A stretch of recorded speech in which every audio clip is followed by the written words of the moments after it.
50 प्रश्न पूछे जाते हैं।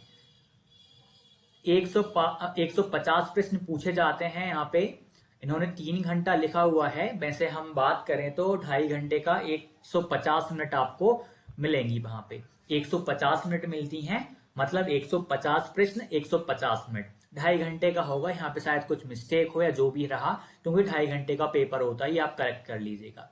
ये ऑफिशियल साइट से आप डाउनलोड कर सकते हैं, मैं लिंक भी आपको इसकी दे दूंगा। व्यापम की साइट की लिंक आपको दे दूंगा, जहां से आप डायरेक्टली डाउनलोड कर पाएंगे। इसमें एक प्रश्न का 1 अंक, नेगेटिव मार्किंग नहीं होती, एमसीक्यूज पूछे जाते हैं। चलिए अब हम आगे चलते हैं। इसमें क्या क्या पूछा जाता है, हम बात करें भाग विषय वस्तु यानी कंटेंट, हम बात करें यहाँ पे प्रश्नों की संख्या और कुल अंक।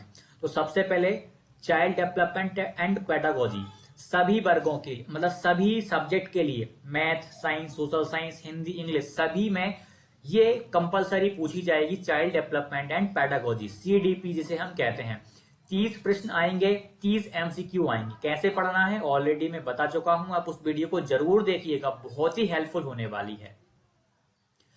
दूसरा सब्जेक्ट में भाषा एक लेना होता है, आप हिंदी, अंग्रेजी, संस्कृत कुछ भी ले सकते हैं। मैंने जैसे कि वर्ग 3 में भी भाषा लेना पड़ता है, तो मैंने वहां पे प्रथम भाषा में हिंदी ली थी, द्वितीय भाषा में संस्कृत।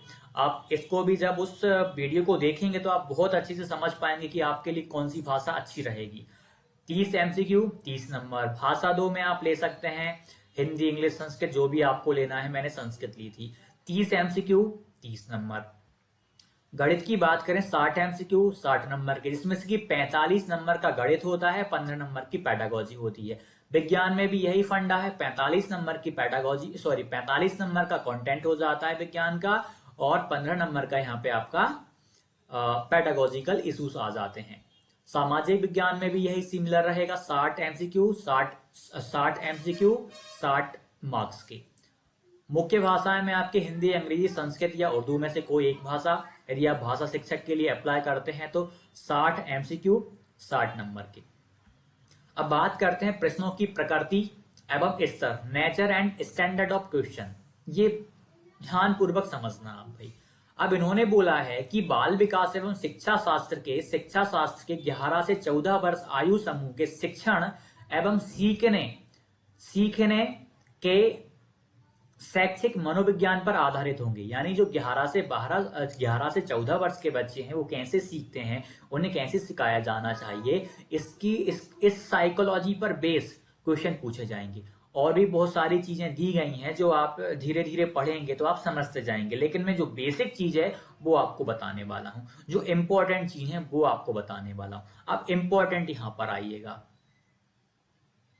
ये देखिए, ये वाला बहुत ही इंपॉर्टेंट होने वाला है। बच्चे बोलते हैं कहां से तैयारी करें, हालांकि मैंने वीडियो बनाई हुई है, आप जरूर देखने वाले हैं। उससे पहले फिर भी मैं आपको प्रूफ दे देता हूं कि आखिरकार क्यों आपको एनसीईआरटी को फॉलो करना है। प्रश्न पत्र में मध्य प्रदेश राज्य के कक्षा 6 से 8 एवं कक्षा 9 व 10 के प्रचलित पाठ्यक्रम सिलेबस या जो टेक्स्ट बुक होंगी उन पर आधारित होंगे, लेकिन इनका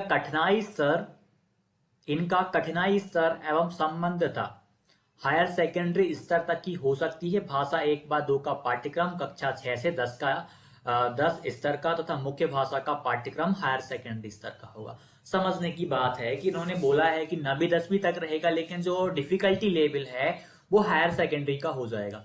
यानी आपको एनसीईआरटी को फॉलो करना है, क्वेश्चन वहीं से पूछे जाएंगे मैक्सिमम। हाँ, थोड़ा डिफिकल्टी लेवल बढ़ा दिया जाएगा, लेकिन आपका जो सिलेबस होने वाला है उसी के इर्द गिर्द होगा, बस डिफिकल्टी लेवल थोड़ा ज्यादा होगा। इसीलिए मैं बहुत जोर देता हूं कि आप एनसीईआरटी को अच्छे से कर लें, बहुत ही अच्छे से करें आप।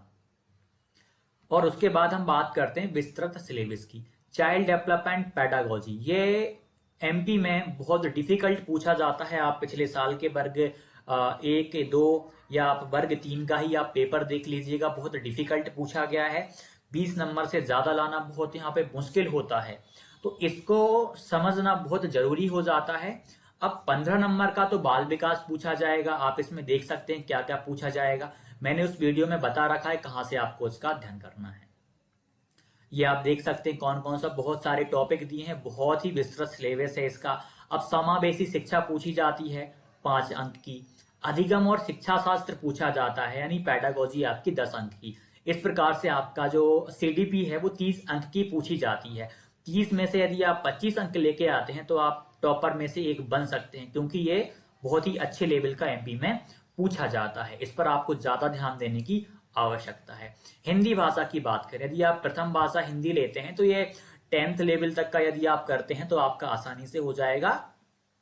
ज्यादा हाई लेवल की हिंदी नहीं पूछी जाती है, आपकी समझ क्या है उस पर।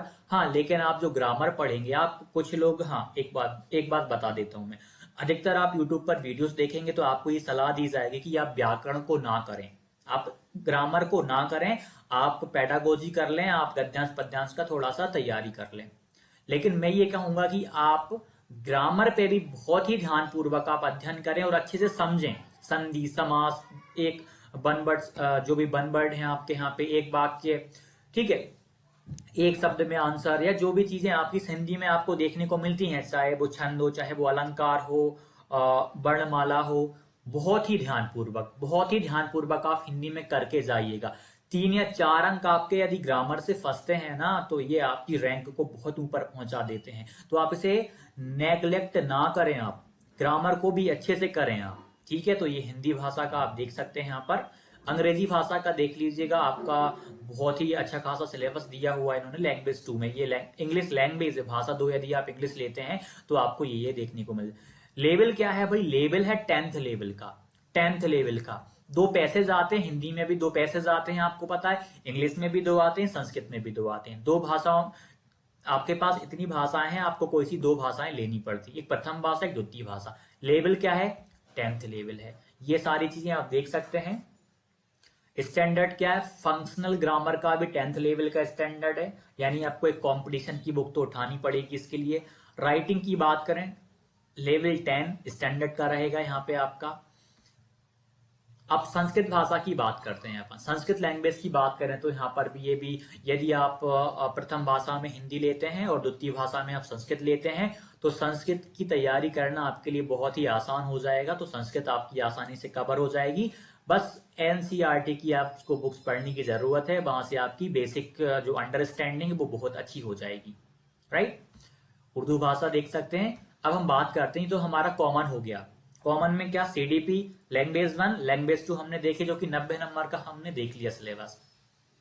गणित की बात करें, गणित में जो भी टॉपिक है आप इनके नाम देखते जाइएगा। गणित में जो भी आपको टॉपिक दिख रहे हैं ये सब कुछ 10th लेवल का है, 10th तक का है, मतलब 6th 7th 8th 9th और 10th लेवल तक का, इससे ज्यादा नहीं है। आप इसको अच्छे से कर लेंगे तो समझ लीजिए आपका सिलेबस अच्छा हो गया। उसके बाद आपको मैथ में आर डी शर्मा लगाने की जरूरत है। आर डी शर्मा के एमसीक्यूज आपने कर लिए तो समझ लीजिए कि आप मैथ में बहुत अच्छा कर पाएंगे। पैडागोजिकल इश्यूज दिए हुए हैं गणित में, तो ये बहुत सिंपल होता है, लेकिन आप इसके एमसीक्यू की ज्यादा प्रैक्टिस करें। पूरा कंटेंट इसका कहीं अवेलेबल नहीं है, कोई नहीं करवा सकता। एमसीक्यू से आप इसकी अपनी अंडरस्टैंडिंग अच्छी कर सकते हैं यहाँ पर। और जब आप एनसीईआरटी को पढ़ेंगे तो पैडागोजिकल जो इश्यूज है वो तो आपका वैसे भी कवर हो जाएगा। अब बात करेंगे हम विज्ञान की। बस आइए कंटेंट को जानते हैं इसका। ये भी आपका 10th लेवल तक का है, 6ठी 7वीं 8वीं 9वीं 10वीं की यदि आप एनसीईआरटी अच्छे से कर लेते हैं तो आपका काफी हद तक ये कवर हो जाएगा। 45 नंबर का कंटेंट आप इजीली कवर कर पाएंगे। सारे जो भी आपके ये टॉपिक दिए हुए हैं ये आपके एनसीईआरटी के हैं, तो आप एनसीईआरटी से कर लेंगे तो आपका आसानी से हो जाएगा और आप 60 मतलब बहुत अच्छा कवर कर पाएंगे 45 अंक में। 40 भी आ गए ना तो बहुत अच्छे अंक है। पैडागोजी का जो मैंने मैथ में बताया उसी तरीके में आपको करना है, एमसीक्यूज ज्यादा लगाना है। आप यदि एनसीईआरटी को पढ़ेंगे ना तो पैडागोजी आपकी आधी तैयार हो जाएगी। किस तरीके से विज्ञान आपको पढ़ाना है वो एनसीईआरटी आपको खुद सिखा देगी, तो आप उसका अध्ययन थोड़ा सा अच्छे से करिएगा। सामाजिक विज्ञान की बात करें तो इसमें भी आप 10th लेवल तक का करेंगे तो काफी हो जाएगा, लेकिन आपको 11th और 12th का टच करना पड़ेगा। कुछ टॉपिक इसमें ऐसे दिए हुए हैं जो आपको 11th और 12th के टच करने पड़ेंगे। तो आप सामाजिक विज्ञान में देख सकते हैं क्या क्या दिया हुआ है। मैंने वैसे हालांकि 10 तक क्लास 10 तक मैंने सोशल का पूरा कंटेंट पढ़ा हुआ है तो मुझे इसका भी नॉलेज है, लेकिन आप ध्यानपूर्वक देखें आपको क्या क्या लगता है। कुछ टॉपिक ऐसे हैं जो 9वीं 10वीं में नहीं दी है एनसीईआरटी में, आपको 11वीं 12वीं की एनसीईआरटी टच करनी पड़ेगी, तब जाके आप अच्छे से कवर कर पाएंगे। ठीक है, तो ये इन चीजों को आप ध्यानपूर्वक देखिएगा, क्या क्या आपके काम का है, आप इसे आसानी से कवर कर पाएंगे। इसमें आपको कोई भी दिक्कत नहीं होगी, बस एनसीईआरटी को फॉलो करिए। इसमें भी शिक्षा शास्त्रीय मुद्दे, पेडागोजिकल इश्यूज की बात कर रहे हैं, तो आप इसको भी जो मैंने ऊपर बताया उन्हीं के तरीके से करेंगे तो आसानी से कर पाएंगे।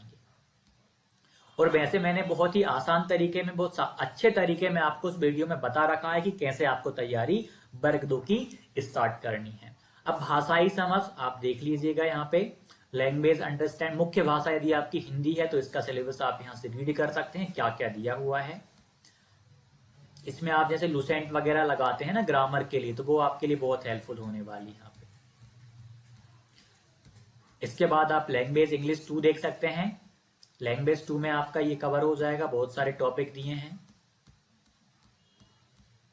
यदि आप इंग्लिश से ही, स्पेशली इंग्लिश से फॉर्म भरते हैं, तो ये आप यदि लैंग्वेज 2 में इंग्लिश लेते हैं, जो मैंने स्टार्टिंग में बताया था, तो आपकी वो लैंग्वेज 2 यहाँ पर भी हेल्प करेगी और ये वहां पर हेल्प करेगी। हिंदी में भी वही फंडा है। ठीक है, आप संस्कृत का भी आप देख सकते हैं क्या क्या दिया है, मैं ज्यादा विस्तार में इनका नहीं बताऊंगा, आप इसको बस ध्यानपूर्वक अध्ययन कर लीजिएगा कि क्या क्या आपके काम का कंटेंट होने वाला है। उर्दू का भी आप देख सकते हैं क्या क्या आपके काम का कंटेंट है यहाँ पर। ठीक, तो ये सारी चीजें हमने देखी। अब हम